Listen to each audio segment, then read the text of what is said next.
평안하십니까? 새롭게 하소서의 최일도입니다. 안녕하세요. 전혜진입니다. 올여름 정말 위대했습니다. 그리고 행복했습니다. 왜냐하면 올림픽에서 우리 태극 전사들이 참 눈부신 활약을 해주어서 세계 5위라고 하는 업적뿐만 아니라 축구에서 이 4강전과 특히 동메달 감사해전은 우리 모두를 흥분케 했습니다. 네. 참 이렇게 너무도 많은 사람들이 참 땀과 눈물의 덕분에 저희들이 이렇게 폭염을 이길 수가 있었는데요. 이 참 무더움과 함께 싸우는 것처럼 참 이슬람의 참 어처구니 없는 참 그 장애인에 대한 편견과 싸우면서 복음을 전하는 분이 있어서 여러분들에게 소개합니다. 네. 우즈베키스탄과 카자흐스탄에서 농아팀 축구 감독으로 또 축구 선교를 하고 계신 분이 계십니다. 축구로서 복음을 전하신 선교사님께서 복음을 처음 접한 곳은 소록도 한샘 마을이었고요. 또 주님을 접한 곳은 소록도 법당이었습니다. 아주 특별한 그 이력을 갖고 계신데요. 오늘의 주인공 먼저 만나보시죠. 기독교를 박해하던 바울이 주님을 만난 후 세상을 두루 다니며 예수 그리스도의 복음을 전했던 것처럼 원불교 지도자가 되고자 꿈꾸었던 한 남자가 주님을 만나 소외된 사람들에게 복음을 전하는 선교사가 되는 놀라운 기적이 일어났다. 이민교 선교사. 그는 소록도 법당에서 연부를 외다 찬송과 방언이 터져 예수님을 영접하게 된 아주 특별한 이력의 소유자다. 원불교 명문가에서 태어난 그는 원불교의 지도자가 되고자 했던 열혈 불교 신자였다. 고아와 장애인들에게 자꾸만 마음이 갔던 그는 소록도에 사는 한센병 환자들이 더없이 안타깝고 불쌍해 불교를 전하려다 오히려 진짜 구원을 받게 됐다. 1988년 3월 2일 연부를 외고 있던 그에게 찬송가가 나오고 방언이 터지는 놀라운 일들이 일어났다. 살아계신 하나님을 온 몸과 마음으로 만나고 부처의 제자가 아니라 예수의 제자가 되기로 결심한다. 선교사로서의 사명을 받은 그는 우즈베키스탄과 카자흐스탄에서 선교하며 농아인 축구단을 만들었고 농아인들에게 스스로 자립할 수 있는 기반을 만들어주며 농아인을 섬겨왔다. 농아인 선교를 넘어 더 큰 비전을 발견한 이민교 선교사. 남북의 허리가 잘려나가 장애인 국가가 된 한국의 통일을 위해 기도하며 준비하고 있는 이민교 선교사를 만나보자. 네, 농아들에게 축구를 가르쳐서 농아 올림픽과 농아 아시안 게임에서 메달을 얻게 한 우리 축구 선교사님이시죠. 멋진 코스튬의 사나입니다. 카자흐스탄에서 오신 이민교 선교사님. 반갑습니다, 선교사님. 네, 반갑습니다. 환영합니다. 네, 우선 너무 뵙고 싶었어요. 제가 작년에 이민교 선교사님 그 복음에 비친 사람 책 읽고 굉장히 감동받았었거든요. 그래서 이렇게 뵙고 되니까 너무 좋네요. 저도 코스튬 얘기만 듣다가 이렇게 실물 보는 건 처음인데요. 정말 멋있네요. 잘 어울려요. 먼저 우즈베키스탄과 카자흐스탄에서 주로 어떤 사역을 하셨는지 좀 말씀 좀 해주세요. 네, 저는 그 말 못하고 듣지 못하는 아이들을 훈련시켜서 축구 감독으로 사역을 했습니다. 네. 저는 선교를 이제 농아를 타켓으로 이렇게 사역을 시작했었고요. 네. 특별히 이 땅에는 장애인 그러면 이제 4종류의 장애인이 있거든요. 네. 듣지 못하는 농아들, 그다음에 앞을 보지 못하는 시각장애인, 선천적으로 이렇게 다운 신드롬, 정신지체, 그다음에 육체적인 불편함이 있는 신체장애. 그래서 이제 이런 다른 네 파트 중에 유일하게 이 농아 파트만 다른 사람들과 커뮤니케이션이 전혀 이 수어 아니고는 대화가 안 되고 다른 사람들은 다른 장애인이라는 걸 알잖아요. 농아들은 대화해보지 않는 이상 장애인이라는 걸 모르거든요. 그래서 결국은 저는 장애학적으로 이중장애를 가졌다고 하는 이 듣지 못하고 말 못하는 아이들이 또 다른 장애인들을 돕는, 쉽게 말해서 장애인이 장애인을 돕고 장애인이 장애인을 섬기는 이런 사역으로 처음 농아를 하나님 저에게 허락해 주셨습니다. 근데 제가 아는 건 그 이슬람이 사회적 약자 편에 들고 약자를 생각을 한다는 분명히 들었는데 네. 왜 이 카자흐스탄과 우즈벡에서는 장애인에 대한 편견이 그렇게 심해요? 그러니까요. 좀 더 우리나라보다 좀 인식이 더 안 인식이 안 좋다고요? 좋죠? 이슬람 자체가 이제 그 코란, 이게 구약에 있는 성경과 코란을 따르잖아요. 네. 구약에 나와 있는 대로 네. 이슬람의 관점은 장애인들은 알라, 이게 신이 저주했다. 저주에서 예, 모스크라고 하는 그 장애를 갖고 태어났다고 생각한단 말이에요? 그렇죠. 그래서 그 모스크도 들어오지 못하게 하는 거죠. 저런. 너무 모순이고요. 우리 그건, 예수님은 예, 사랑으로. 장애자로 태어난 예. 저 바디메오가 본인 죄도 아니고 부모 그렇죠. 죄도 아니다. 그랬잖아요. 더 긍휼히 여기시고. 그래야 될 텐데. 근데 목사님 구약에서는 레이기법에 네. 장애인의 어떤 그 룰이 있잖아요. 예를 들어서 한센병을 보면 돌로 쳐라. 하하, 그럼에도 불구하고 그 예수님은 이 땅에 오셔서 한센병들이 살고 있는 그곳에 또 직접 내려가셨잖아요. 저는 네. 이게 복음이라는 거죠. 네. 그렇죠. 구약만 알고 있으면 이슬람의 그 관점은 뭐가 똑같죠. 다를 게 있냐, 그렇죠. 이거. 고지 곧대로 그 율법에 부모의 죄고 예, 자신의 얽매여서. 죄고 이렇게 가는 건데 예. 모든 종교가 또 불교도 마찬가지죠. 그렇죠. 그러나 복음 그 생명은 예. 그 예수님이 직접 장애인들에게 오셔 그렇죠. 성육신이 돼. 그렇죠. 목사님 앞에서 이런 얘기 아니, 무슨 말씀. 더 쏙쏙 들어오는데요. 아, 원래부터 연약한 사람들에게 마음이 많이 가셨나요? 어떠셨어요? 예, 저는 건강한 것이 미안한 마음을 참 많이 갖게 됐어요. 네. 그래서 왜 그런지는 잘 모르겠어요. 그런데 학교 국민학교 때부터 저희 엄마가 제 가까운 그 고향에 전라도 남원이 고향인데요. 네. 제가 태어난 옆에가 고아원이 있었어요. 네. 근데 어렸을 때 이제 엄마 이렇게 말 배우면서 고아원 말 배우면서 고아원 아이들하고 같이 많이 지냈었대요. 네. 그러면서 이제 그런 것이 씨앗이 됐는지 중학교, 고등학교 때부터 그런 친구들 보면 나는 왜 건강한 사람으로 태어났을까? 아니, 나는 왜 다리가 있지? 이런 물음들을 참 많이 갖고 그게 살아요. 평범한 생각이 아닌데, 목사님, 그죠? 그러니까 말이죠. 예, 어린 나이 때부터. 그 소록도 한센 마을에 가게 된 그 계기가 그 어릴 때부터 그런 마음이 이렇게 자랐었던 거예요? 아니면 어떤 과정이 있었어요? 네, 저는 대학 다닐 때 처음으로 말 못하고 듣지 못하는 아이를 봤어요. 네. 그러면서 그 전에 못 봤는데. 네. 아. 그래서 이제 제가 농아들을 위해서 이 수화를 보급하는 일을, 특별히 원광대학교에 처음으로 제가 이 손짓사랑이라고 하는 서클을 만들어서 그렇구나. 농아들에게 수화를 가리키는 이런 어떤 막 그런 일들을 처음 시작했었어요. 예수 안 믿었을 때. 네. 이렇게 하다가 철학적인 질문일 수도 있지만 사람은 왜 죽을까? 태어날 때부터 왜 장애인이 있을까? 이런 물음 앞에 이제 제가 많은 직면의 어떤 신적인 그렇군요. 그래서 장의사를 해보고 화장터를 다녀보고 이러는 가운데 저희 집안은 원불교 집안인데요. 제 누나가 저에게 제가 고민하고 있는 그 동생을 보면서 소록도를 한번 가보라고. 네. 그래서 누나의 그 안내로 소록도를 한번 가게 됐습니다. 고등학교 때. 고등학교 때. 네. 그때부터 불심이 아주 굉장히 강하셨다면서요. 그래서 그곳에 소록도에 부처의 그 뜻을 전하러. 그러니까 저는 이제 제가 예. 믿는 부처님의 그 진리라고 하는 그 당시에는 교리로는 왜 이 땅에 장애인이 있을까라는 그 물음 앞에 육도 윤회설에 의해서 네. 전생에 준 죄 때문에 이 생에 그러한 그 업보를 받았으니까 어떻게 해서라도 가장 버려진 사람들이 저는 이제 한센병, 나병 환자라고 제가 알았기 때문에 소록도에 가서 그분들에게 부처님 전하러 갔습니다. 네. 열심히 부처님 믿으면 다음 생에 건강한 사람으로 태어날 수 있으니까 예. 이 세상에 꼭 부처님 믿으라고.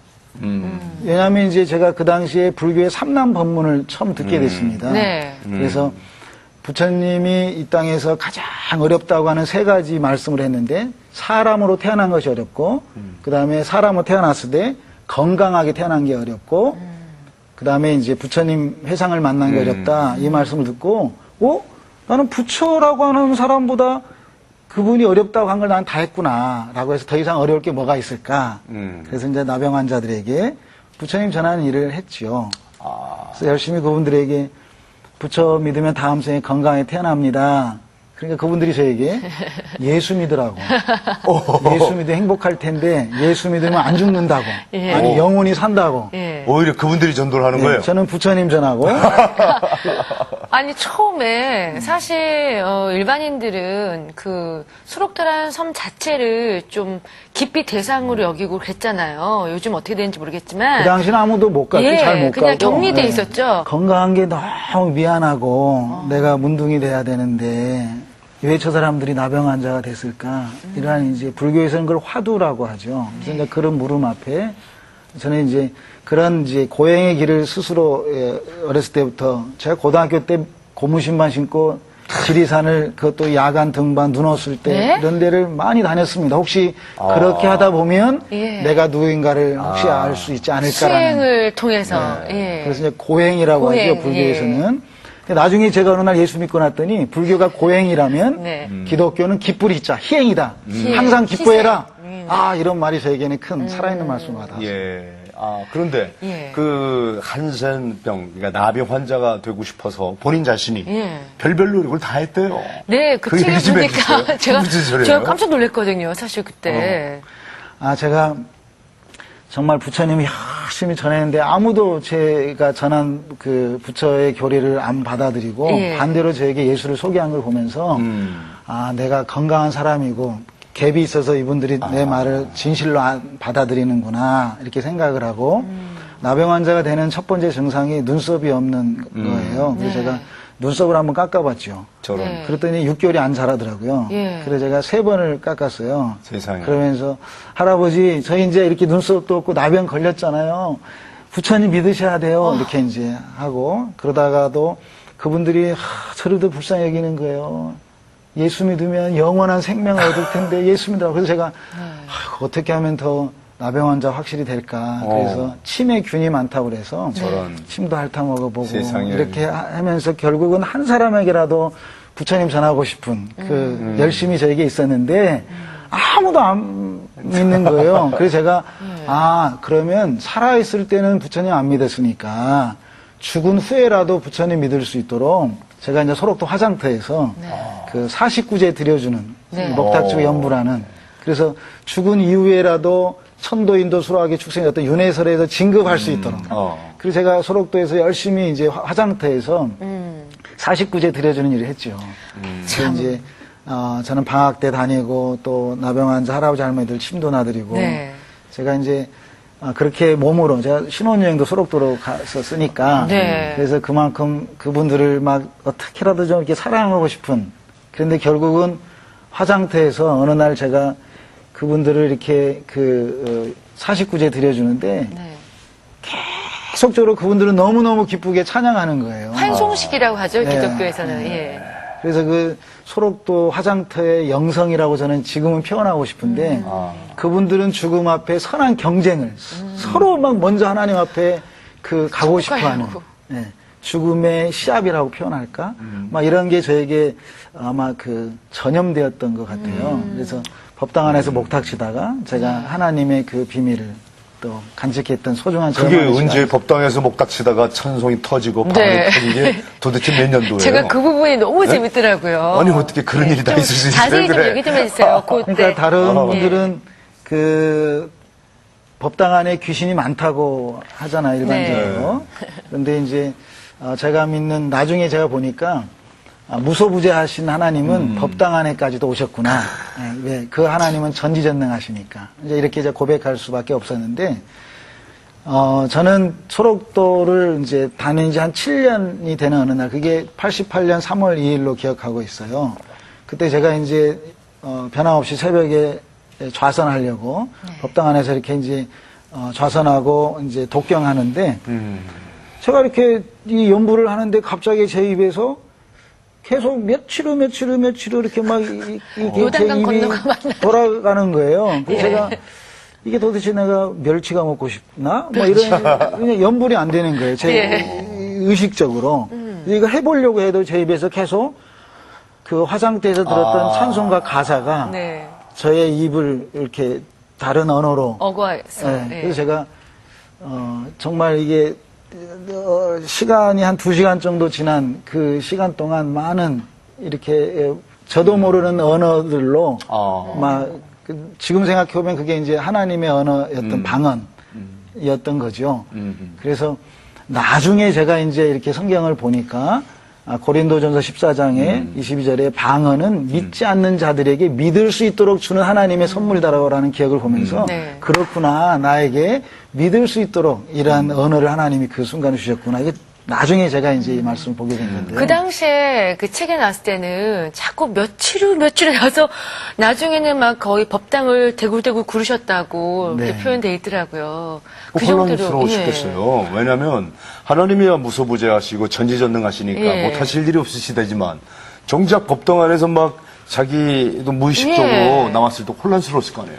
이게 무슨 일인가? 굉장히 제가 헷갈렸습니다. 예. 그 이후에 너무 영적으로 많은 게 보이고 그렇겠어요. 좀 창피한 일이지만 아무튼 성경에 기록되어 있지 않지만 상당히 많은 영적인 혼란함이 저에게 그렇겠어요. 많이 있었는데 저를 바로 잡아주신 한 분이 계셨어요. 아, 그분이 누굽니까? 그분이 이제 고등학교 때 저희 선생님이셨는데 예. 크리스찬이셨더랬어요. 그래서 그분이 저에게 이런 상담을 하니까 성경책을 저에게 주셨습니다. 네. 그래서 제가 성경책을 창세기부터 계시록까지 이렇게 보는데 아침 저녁으로는 목탁치고 낮에는 몰래 성경 보고 이제 이런 시간들을 보내면서 완전히 영적인 그 헷갈린 삶을 많이 살았습니다. 그러다가 성경을 보는데 문자로만 글씨로만 읽기 무슨 말인지 모르겠더라고요. 근데 어렵죠. 요한복음을 딱 보는 순간 네. 요한복음 1장 1절부터 이게 불교 윤회설처럼 제게 와닿은 거예요. 네. 태초에 하나님 말씀이 있었는데 네. 그 말씀이 하나님과 함께 있었는데 그 말씀이 하나님이고 그 말씀이 육신이 되었고 아버지 품속에 독생에서 나타났고 이게 막 윤회설이라는 건 돌고 도는 거거든요. 네. 그래서 이제 요한복음이 저에게 굉장히 크게 와닿아서 제가 요한복음을 하나님의 말씀으로 이제 제가 좀 미친놈처럼 성경을 봤습니다. 그래서 어느 정도로 보셨나요? 두들겨 맞을 때까지 봤습니다. 그래서 야삽으로 잘못 맞아가지고. 세상에, 너 왜 성경 보고 있느냐? 네, 병원에 그러고서 실려가기도 하고. 원래 그 아이고. 원불교 명문 집안으로 알고 있거든요. 그러면 그 집안 식구들의 반응이 아주 크게 거셌을 텐데요. 어떠셨어요? 많이 힘들었지요. 예. 그리고 이제 부모가 저를 자식처럼 받아주지 않는 뭐 이런 이제 인간적인 것들에 대한 힘듦은 저에게 있었지만 예. 그래도 저를 그 힘듦보다 더 강하게 만들었던 건 하나님 말씀이었어요. 제가 만약에 성경을 보지 않았다면 또 저에게 요한복음이 없었다면 저는 아마 지금 좀 많이 힘들어서 그 당시 그랬을 근데 텐데. 처음 하나님 만나고 나서 그래도 담대하게 가족들에게 전하셨어요? 어떠셨어요? 어떻게 못 전했죠. 그러면은 네. 어떻게 알게 되신 거예요? 이제 많이 피해 다녔죠, 제가. 많이 집에도 안 가고, 예. 떠도는 생활을 많이 했고요. 네. 친구들 집에 몰래 가서 성경 그런 보고. 핍박 속에서, 환란 속에서 신앙이 아주 대대적으로 깊이가 다져지니까 이렇게 선교 사람이 귀하게 쓰이는 거죠. 그 당시에 이리역전에 있는 행료자들이랑 같이 살면서 세상에. 성경 보고, 일단 성경 보는 쪽을 숨어서 성경 보는 일들을 이제 하면서 성경을 보다 보니까 생명의 말씀이라고 그래서 제가 요한복음을 찢어서 이렇게 한번 먹어보기도 하고 말씀이니까 먹어야 되지 않냐. 좀 독특하셨어요. 독특한- 그죠? 아니, 이분은 또 세례 받을 때에도 특별한 사연이 있었다고 그래요. 예. 그 특별한 사연도 소개해 주세요. 제가 논산에서 이제 착출을 받아서 교도소에서 군대 생활을 했습니다. 근데 네. 이제 나중에 성경을 보니까 그 예수 믿는 사람은 세례를 받아야 된다. 네. 이 말씀을 제가 성경의 말씀을 보면서 교도소에서 제가 이렇게 근무하고 있는데 목사님 한 분이 이렇게 오시는 거예요. 여기다가 그 목사님 써 있는 이름표를 달고 그래서 제가 멀리서 목사님 계세요 이렇게 이제 하면서 예. 목사님 저에게 세례를 베풀어 주면 안수기도를 해주면 내가 이 문을 열어주겠다. 교도소의 통문이라고 합니다. 근데 목사님이 깜짝 놀라가지고 도대체 뭐 어떤 놈이냐. 그래서 제가 이렇게 제가 이 군대를 안 갈 수도 있었는데 제가 이 어려운 환경을 피하기 위해서 나름대로 이제 군대를 지원하고 뒤늦게 제가 이제 또 교도소에서 군대 생활하면서 성경을 보면서 세례의 의미를 알고 세례 받고 싶습니다, 목사님. 그랬더니 목사님께서 특별히 그러면 세례 교육도 있어야 되고 그래서 언제 교육을 받고 제가 교도소 안에서 목사님으로부터 세례를 받고 또 교도소에 또 이렇게 재소자들이지만 예배 드릴 수 있는 공간도 네. 또 만들게 되어지는 그런 하나님의 도구로 쓰임받았던 군대 생활이었습니다. 근데 군부대잖아요. 교도소가 그야말로. 근데 군부대에서도 기독교 하면 좀 많이 핍박을 받는데 교도소에서는 더 핍박을 받으셨을 것 같아요. 어떠셨어요? 그러니까 제가 이제 고참이었으면 그래도 괜찮았을 텐데요. 네. 제가 이제 그 군대라는 특성상 그 쫄다고 이렇게 처음 갔을 때는 사실 군대 룰을 잘 지켜서 해야 되는데 네.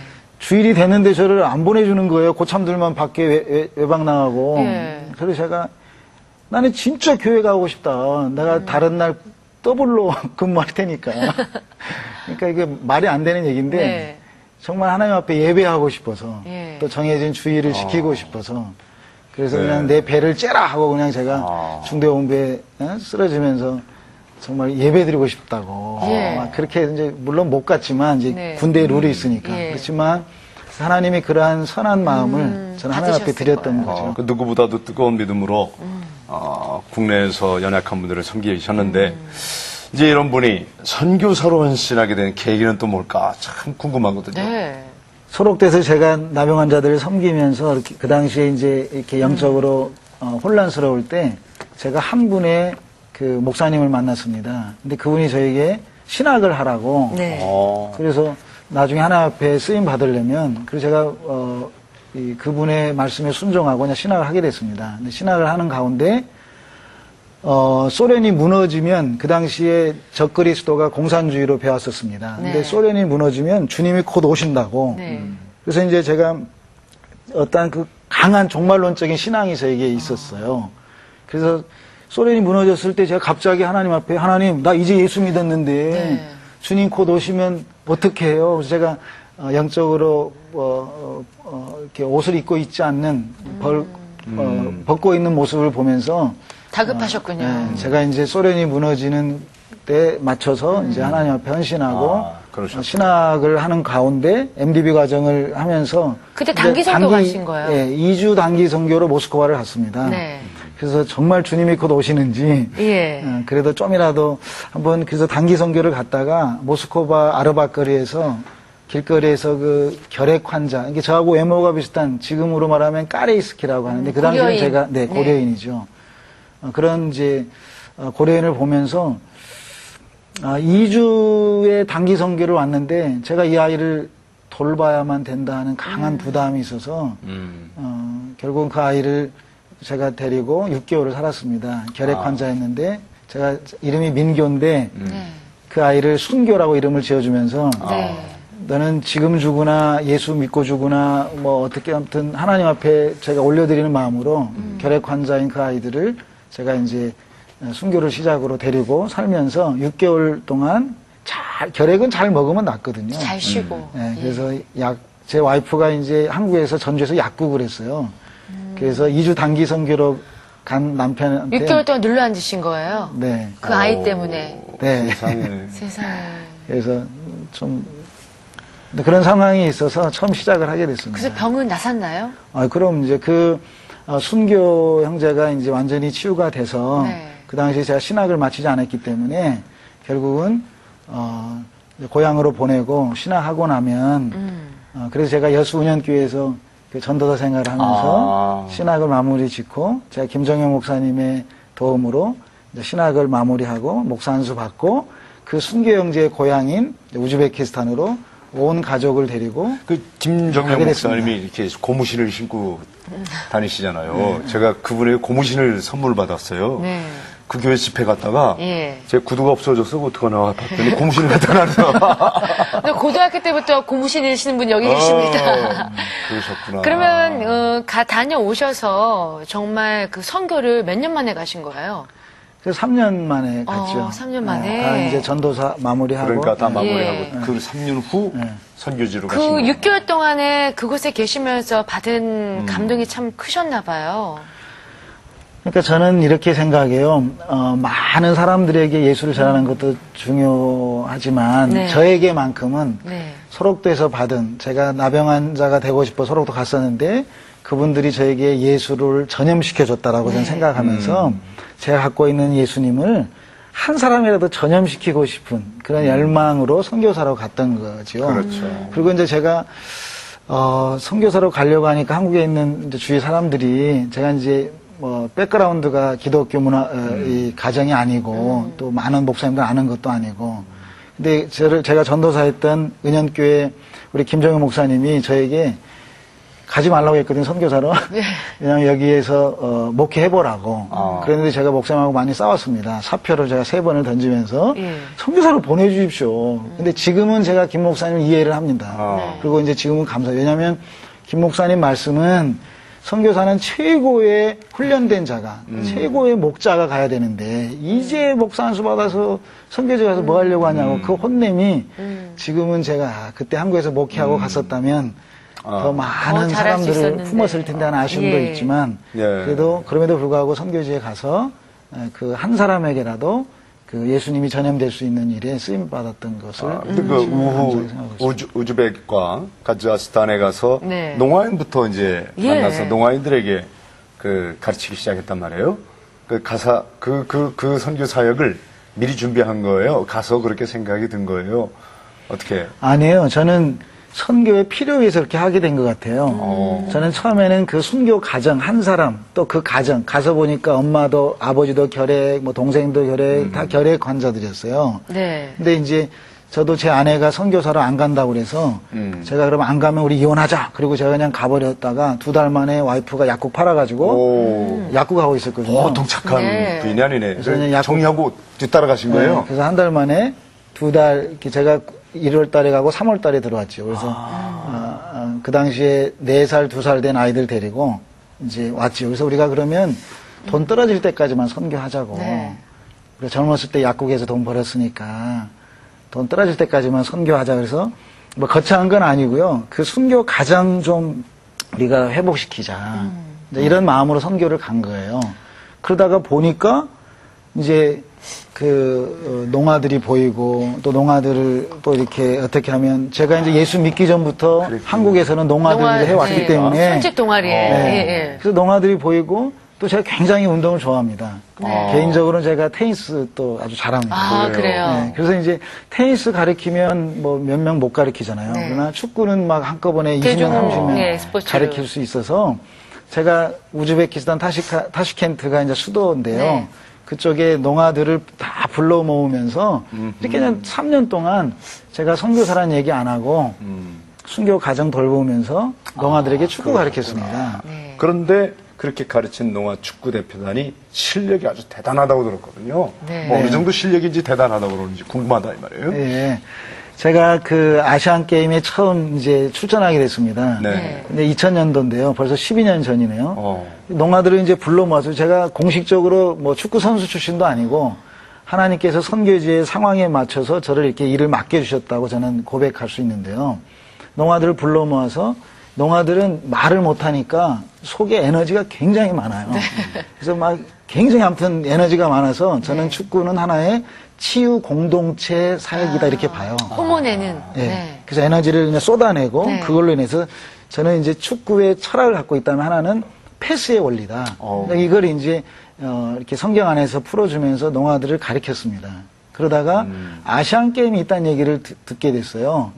그래서 제가 우즈베키스탄 나라가 생긴 이래 처음으로 네. 농아들을 불러 모아서 네. 우리가 그 당시에 타이베이에서 아시안 게임이 있었습니다. 네. 그래서 이제 농아들 데리고 이제 제 아내가 약국을 해서 자금이 있으니까 네. 애들 데리고 이제 대만에 갔죠. 그러면 장애인 아시안 게임이었어요. 네네네. 예. 그곳에 가서 다른 나라 선수들은 다 호텔에 잘 때 저희들은 라카룸이라고 옷 갈아입는 데서 네. 자면서 열심히 이제 그 운동장 맨발로 돌고 막 여리고 그 당시에는 제가 선교사라는 얘기를 사람들은 몰랐죠. 네. 그렇게 해서 아무튼 그 사랑이 전염되도록 하는 마음으로 축구를 했는데 생각보다 우리가 그곳에서 한국을 이기고 3등을 했습니다. 세상에. 처음 나갔는데요. 예. 아니 그러면 여건도 남들은 다 호텔에서 잘 때 라카룸에서 잘 정도로 형편이 컵라면 먹고 초콜릿 먹어 힘을 낼 수가 있었겠습니까? 돈 떨어지면 선교사 그만둬야 되니까 예. 좀 더 아껴보려고 그렇게 예. 이제 했어요. 했는데 어느 날 이제 우리가 4강전에서 사우디아라비아를 만났어요. 네. 근데 이거 너무너무 우리가 잘하게 되는 거예요. 네. 그런데 어느 날 하나님이 4강전에서 사우디에게 진 거예요. 네. 그래서 하나님 왜 졌습니까? 정말 물론 실력이 없어서 졌겠지만 제가 하나님 앞에 간절히 기도하는 가운데 이 선수들 중에 누군가가 죄를 지은 아이가 있다. 네. 이렇게 말하시는 거예요. 네. 제 가슴에. 그래서 제가 애들 자고 있지만 12시 넘었는데 다 불러 모았어요. 네. 운동장에 불러 모아서 하나님께서, 내가 믿는 하나님께서 너희들 중에 죄를 진 놈이 하나 있다는데 도대체 무슨 일이냐. 나는 그때 제가 처음으로 나는 선교사고 이렇게 표현을 했습니다.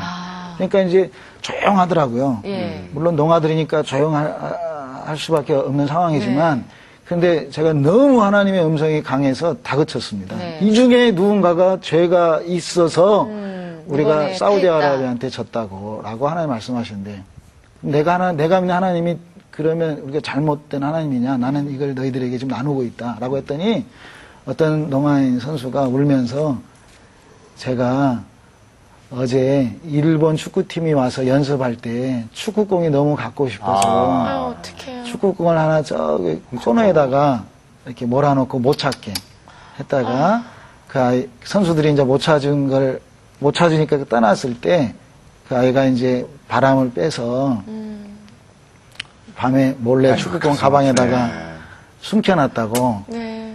이제 그 얘기를 이렇게 고백하고 나오더라고요. 그래서 하나님은 이렇게 신실하게 그래서 그 계기로 저도 선교사인 걸 얘기하고 또 내가 믿는 하나님이 이렇게 신실하고 또 그 아이도 회복돼서 이제는 예수 믿는 아이가 되고 또 하나님이 이렇게 또 반전시켜 주시고 그래서 이제 그게 첫 번째 우리가 아시안게임에서 메달 땄던 사건입니다. 그랬군요. 3등을 했습니다. 결국은 그 축구팀이 하나님을 다 만나게 됐나요? 어떻게 됐나요?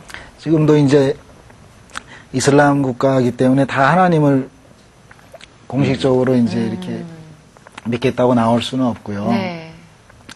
한 반절 정도는 지금 믿고 있고 지금도 저희들은 2부 프로팀에서 20개 팀에서 19개 축구팀은 다 말하는 선수들이고요. 예. 저희들만 농아들이에요. 그래서 이제는 프로 2부 리그도 하고 있습니다. 그러면 선수 선발할 때 요즘 어느 정도 규모로 모이나요? 선수들이?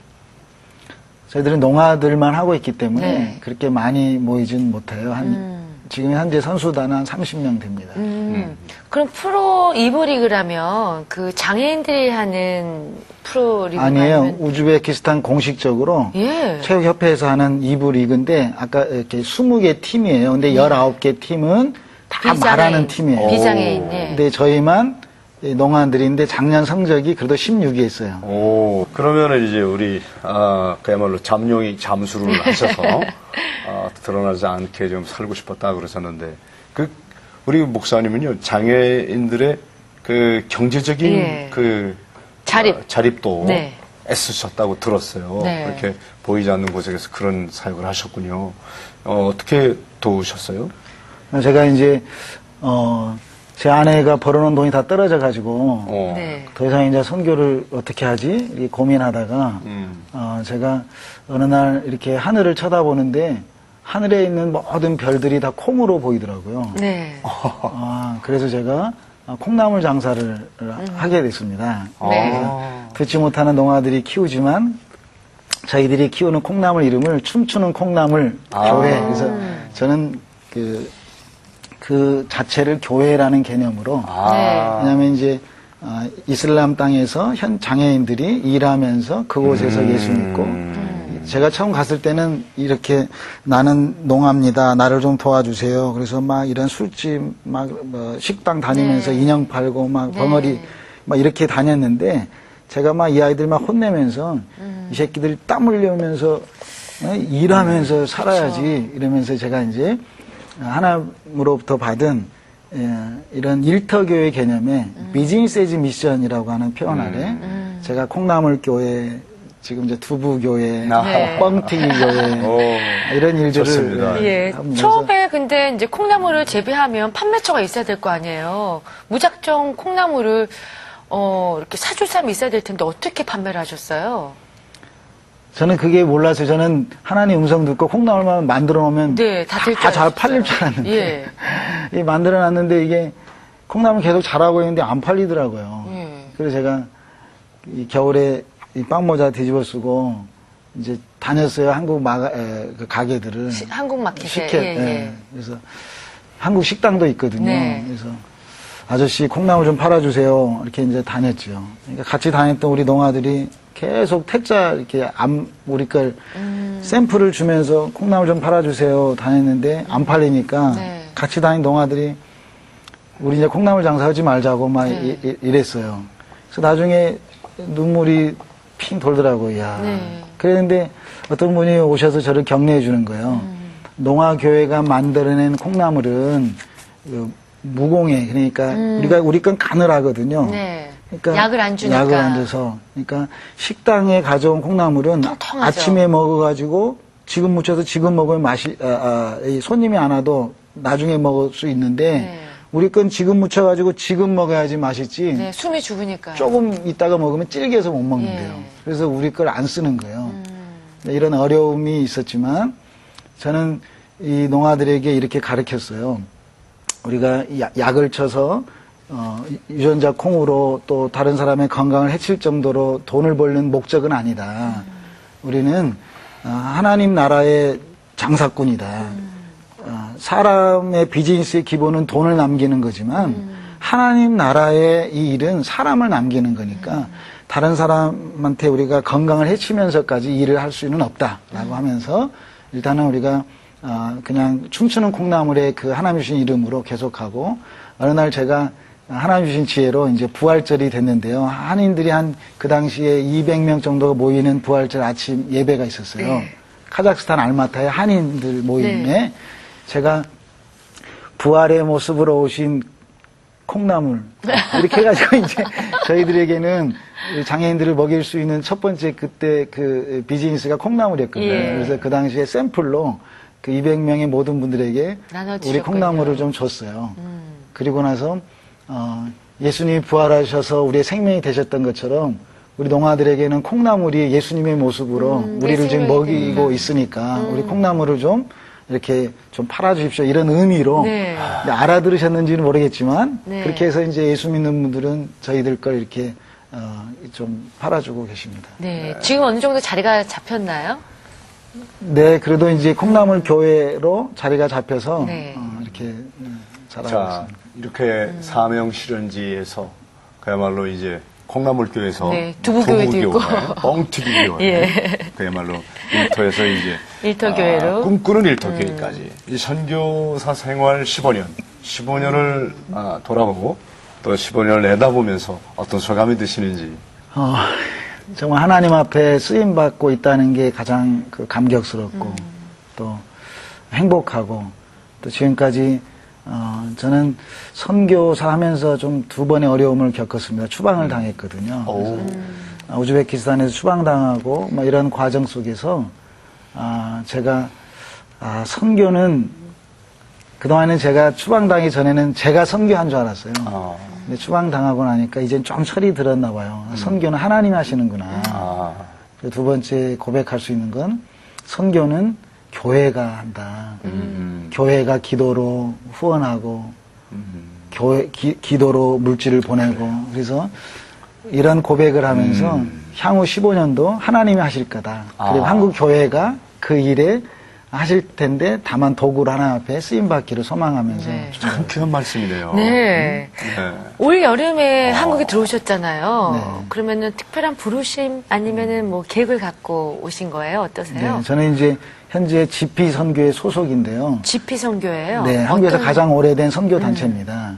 근데 이제 1967년도에 시작된 선교 단체인데 제가 현재 중앙아시아 그 리저널 디렉터로 사역을 이제 15년 사역을 마무리하고 저희 본부에서 저를 이제 이번 9월부터 한국에서 사역을 좀 했으면 좋겠다. 그래서 이제 본부 사역을 하러 들어왔습니다. 근데 그 목적은 저에게 강한 부담감이 있었던 건데요.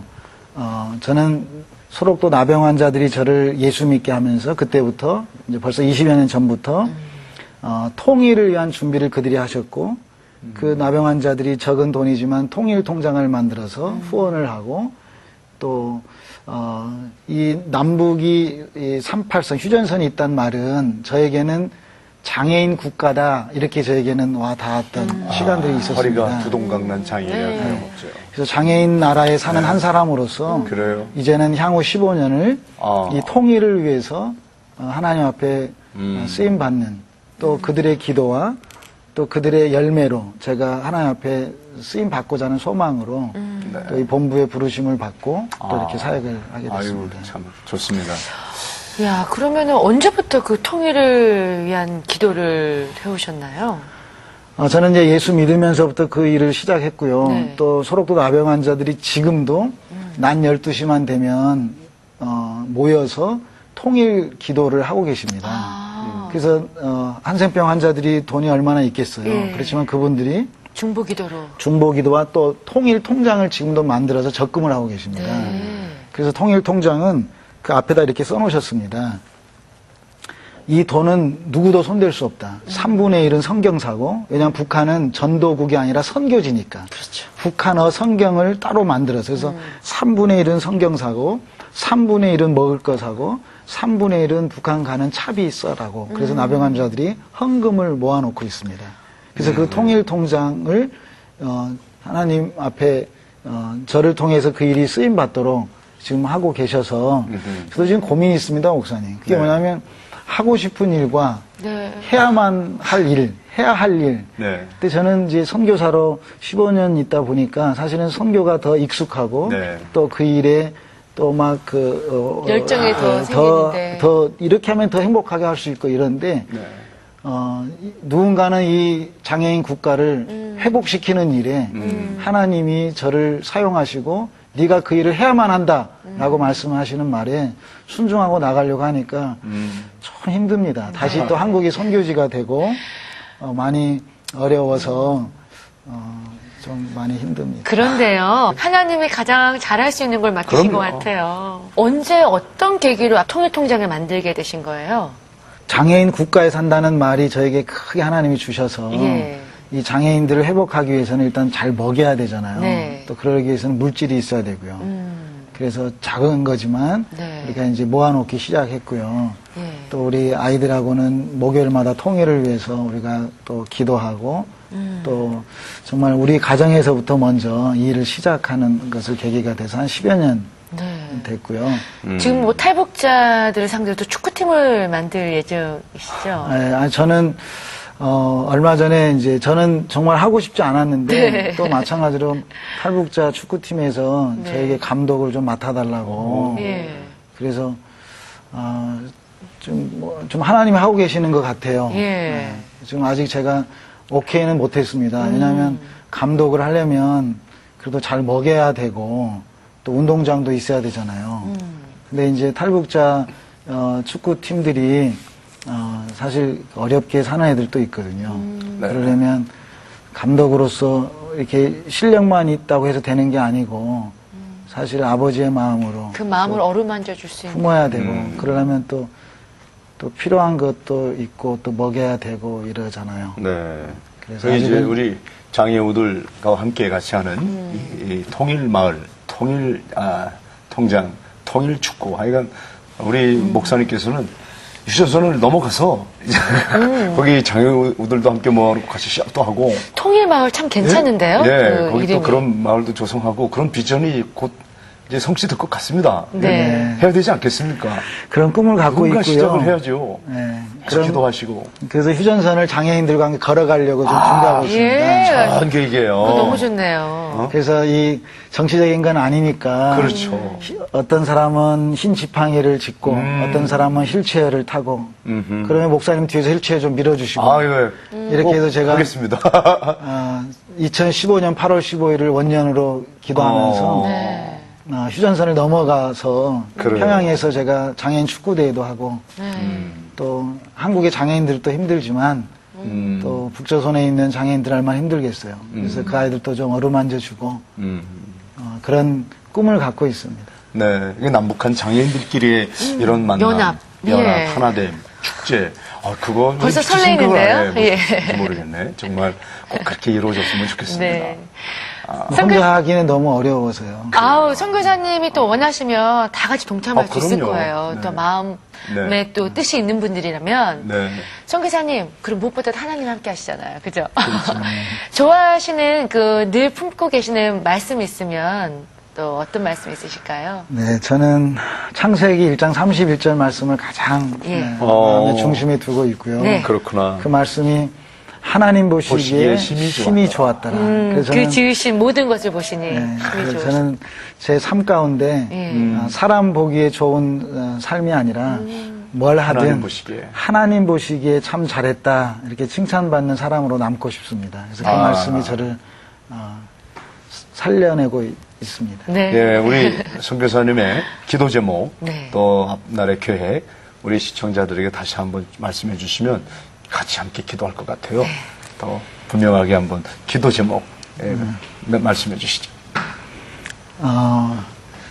저는 장애인 국가에 사는 한 사람으로서 정말 이 장애인의 나라를 통일을 일으키는 일에 쓰임받고 싶은 간절한 기도 제목이 있습니다. 그래서 이 일에 함께하는 저와 여러분들 일을 같이 기도했으면 합니다. 예, 네. 기도하겠습니다. 선교사님에게서 끝으로 선교란 한마디로 표현하자면 어떻게 할 수 있을까요? 저에게 있어 선교는 저의 모델이 되어주신 선교사님 한 분 계십니다. 네. 그분이 누구시냐면 하늘 보좌를 버리시고 하늘의 파송을 받아서 이 땅에 최초로 선교사의 모습으로 오신 예수 그리스도이십니다. 아하. 그래서 그 선교, 저에게 있어 선교는 성육신 되는 거 아닐까 이렇게 생각을 합니다. 네. 또 그러면 한 말씀 더, 딱 한마디로 한번 요약해 주십시오. 우리 선교사님에게 통일이란 무엇이냐? 통일은 하나 되는 것입니다. 음, 그리고 회복이라고 저는 생각합니다. 무엇보다도 하나님의 형상이 회복되는 것이고요. 하나님의 나라가 이 땅에 임재하는 것이라. 그 일도 하나님의 일이라. 네. 네, 오늘 정말 네. 미셔데이 하나님의 선교가 하나님의 일이 정말 다른 분보다도 훨씬 더 아주 감동 있게 그리고 너무 잘 전달이 되고 네. 공감이 되었습니다. 오늘 정말 출연해 주셔서 대단히 감사합니다. 네, 저희도 기도하겠습니다. 네, 고맙습니다. 고맙습니다. 네. 네, 우리 모두 하나님의 자녀로서 사람마다 그 소명과 사명이 있는데요. 하나님이 우리가 어떤 일을 어떤 곳에서 어떻게 하든 보시기에 좋았다라고 칭찬받을 수만 있다면 그야말로 행복한 인생, 성공한 인생이 아닌가 싶습니다. 네, 지난 15년의 선교지에서의 선교사의 삶을 돌아보고 앞날을 내다보면서 우리 선교사님 해주신 말씀이 참 가슴이 뭉클하네요. 그게 내 일인 줄 알았는데 하나님의 일이었다고. 그리고 또 다시 앞날을 생각해 보니까 하나님의 일일 뿐만 아니라 그건 교회의 일이라고. 네. 핏값으로 사주신 그리스도의 몸된 교회가 공동체가 함께하는 일이 되어야 진정한 선교가 아닐까 생각해 보면서 다시 한번 우리가 해야 할 일, 가야 할 곳을 네. 우리가 한번 마음속에 명심해 봅니다. 새롭게 하셔서 여기서 이만 줄입니다. 저희는 다음 이 시간에 다시 찾아뵙겠습니다. 시청자 여러분, 안녕히 계세요. 프로그램에 참여하신 분들께는 진공 동결 건조 전문회사 찰롬 산업에서 신선초 생식과 3분 즉석 현미죽을, 마누카 내추럴에서 화장품 세트를, 행복의 샘에서 뽕집 세트를, 제이손 진공 젓가락에서 제이손 수저 세트를, 명가 김에서 김 선물 세트를 드립니다.